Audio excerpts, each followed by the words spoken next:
বাঙালিদের কাছে কুমড়ো বলতেই আলু দিয়ে কুমড়োর ছক্কা আর তার সাথে ময়দার লুচি। কিন্তু নন বেঙ্গলিরা তারা কিন্তু আলু ছাড়া কুমড়োর এই সবজিটা করে। মানে আমি যে বেনারসি কাদ্দু কি রেসিপি শেয়ার করছি সেখানে আলু ছাড়াই এই রেসিপিটা হয়। গোটা মশলা একটু বেশি পড়ে আর এই রেসিপিটা খুব একটা মিষ্টি মিষ্টি হয় না।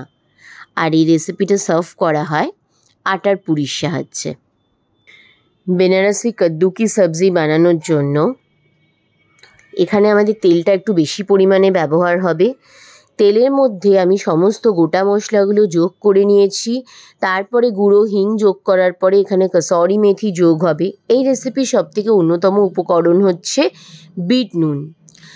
এরপরে আমি কুমড়োগুলো যোগ করে নেব। তার সাথে এখানে হলুদ গুঁড়ো, কাশ্মীরি শুকনো লঙ্কার গুঁড়ো, জিরে গুঁড়ো, ধনে গুঁড়ো, তার সাথে বিট নুন আর সাধারণ নুনও ব্যবহার হবে। আমি এখানে চিনি যোগ করেছি, কিন্তু যেহেতু আমরা বাঙালিরা একটু মিষ্টি মিষ্টি কুমড়োর তরকারি খাই, কিন্তু কাদ্দু কি সবজিতে সাধারণত আমি কিন্তু চিনির ব্যবহার খুব একটা দেখিনি, বাট তাও আমি আমার মতো করে যোগ করেছি। এখানে আমি ঢাকা দিয়ে 15 মিনিট মতো কুমড়োটাকে মজতে দেব।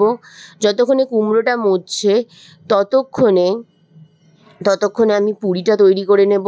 আটা, রিফাইন তেল, নুন আর জোয়ান, এই 4টে উপকরণের সংমিশ্রণে আমরা ভালো করে এই 4টে উপকরণ মেখে নিয়ে আমরা একটা শক্ত ডো তৈরি করব। সেখান থেকে বড় বড় লেচি কেটে, লুচির থেকে অবশ্যই এই পুরির সাইজ একটু বেশিই হয়, তো আমরা একটু বড় বড় লেচি কেটে সেটাকে বেলে নিয়ে তারপর আমরা রিফাইন তেলে ভেজে গরম গরম ফুলকো ফুলকো পুরি তৈরি করে নিয়েছি।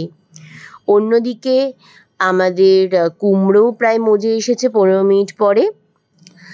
ঢাকা খুলে তার মধ্যে আমরা চপড ধনেপাতা আর তার সাথে আমি এখানে একটু চিনি যোগ করে নিয়েছি। ভালো করে মিশিয়ে নিলেই তৈরি আমাদের বেনারসি কাদ্দু কি সবজি উইথ আটার পুরি। ভিডিওটা কেমন লাগলো আমাকে অবশ্যই জানিও। আর ভালো লাগলে এই রেসিপি অবশ্যই বাড়িতে ট্রাই করো। দেখো, পেঁয়াজ রসুন ছাড়া, অথচ দেখো একদম ইউনিক একটা রেসিপি। আর আরেকটা যেটা কথা এটা আমার বলা প্রয়োজন, কাদ্দু কি সবজিতে কিন্তু ড্রাই জিঞ্জার পাউডার ব্যবহার হয়, যেটা আমার কাছে ছিল না বলে আমি এখানে আদা কুচি যোগ করেছি, বা একটু আদা বেটে নিয়ে সেটা আমি যোগ করেছিলাম। ভিডিওটা কেমন লাগলে অবশ্যই জানিও, আর এই রেসিপিটা বাড়িতে অবশ্যই ট্রাই করো।